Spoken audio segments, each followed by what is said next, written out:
Welcome to Bali Property Insights from DreamBaliHomes.com, the podcast where we explore the ins and outs of real estate in Bali. Whether you're dreaming of owning your own slice of paradise or just curious about the market here, you're in the right place. I'm Alan, and today we're tackling a hot topic. Can foreigners really own property in Bali? Spoiler alert, it's not as simple as you might think, but we're here to break it down. So, Bali, it's the dream, right? Gorgeous beaches, incredible culture, a booming tourist scene. It's no surprise that many foreigners are interested in owning property here, but before you start packing your bags, there's something important you need to know. Indonesia has pretty strict property ownership laws. In fact, foreigners can't own freehold land outright in Bali. But don't worry, there are legal ways for foreigners to invest. Let's dive into the details. Let's start with the most common route for foreign buyers, leasehold ownership. This is where you lease land or property for a set period, usually 25 to 99 years. During that time, you have the right to use the land or build on it, and you can even rent it out. When the lease ends, the land goes back to the original owner unless you extend the lease. For a lot of people, this works just fine, especially if you're looking to make the most of Bali's tourism by renting out a villa. But be careful. Make sure your lease agreement is airtight. Always get legal help to review the terms. Here's an interesting fact.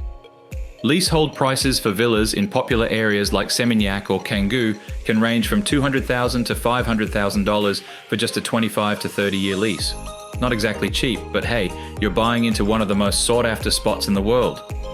Another option, and this is a little more complex, is setting up a PMA, that stands for Penanaman Modal Asing or Foreign Investment Company. Through a PMA, you can actually own land in Bali under certain conditions. Sounds good, right? But there's a catch. Setting up a PMA requires an initial capital investment of at least 10 billion Indonesian rupiah, which is about 670,000 US dollars. Not only that, but you'll need to keep up with annual reporting to the government. So unless you're planning a significant long-term investment, this might be more than what the average person is looking for. But stay tuned to the next podcast about how you can get a PMA much easier with less capital. Send me an email for the inside scoop if you're in a hurry. Okay, back to owning property in Bali. As a foreigner, there's also something called hak pakai, or right to use. This is where you're allowed to use a property for up to 80 years, and the best part is, it's renewable. For many long-term expats, this is the sweet spot between leasing and full ownership. You can live in or rent out the property, and as long as you renew your rights, you're good to go. Quick stat for you. About 30% of foreigners living in Bali opt for a hak pakai title. It's a solid option if you're not interested in going through the whole PMA process, but still want long-term security. Now, I need to throw in a word of caution here. Some foreigners try to bypass these laws by using local nominees. That's when you get an Indonesian citizen to hold the property title on your behalf. Sounds like a shortcut, right? But here's the thing. This is risky, and it's not legally enforceable. If things go south, you could end up losing everything. I can't stress this enough. Don't do it. Always go the legal route. Alright, now let's talk about villas and luxury real estate. This is where many foreigners get interested, especially because the rental market is booming.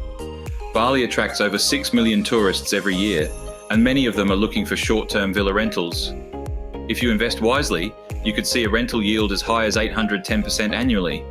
That's a pretty solid return. In fact, some high-end villas in places like Uluwatu or Canggu bring in $50,000 to $100,000 a year in rental income. So if you're planning to invest in a property that doubles as both a vacation home and a rental business, Bali's real estate market is a goldmine, if you navigate it correctly. To sum it all up, no, foreigners can't own freehold property in Bali, but leaseholds, PMA setups, and hak pakai titles are all legal options. Make sure you get professional legal help and don't cut corners. And finally, if you're thinking about investing, Bali's booming tourism industry can offer excellent returns on the right property. Thanks for tuning in to Bali Property Insights. If you found this episode helpful, make sure to subscribe and stay tuned for more tips and insights on Bali's real estate market. Got a question or a topic you want us to cover? Send it our way. I'm Alan at DreamBaliHomes.com, and I'll catch you in the next episode. Until then, stay informed and happy investing.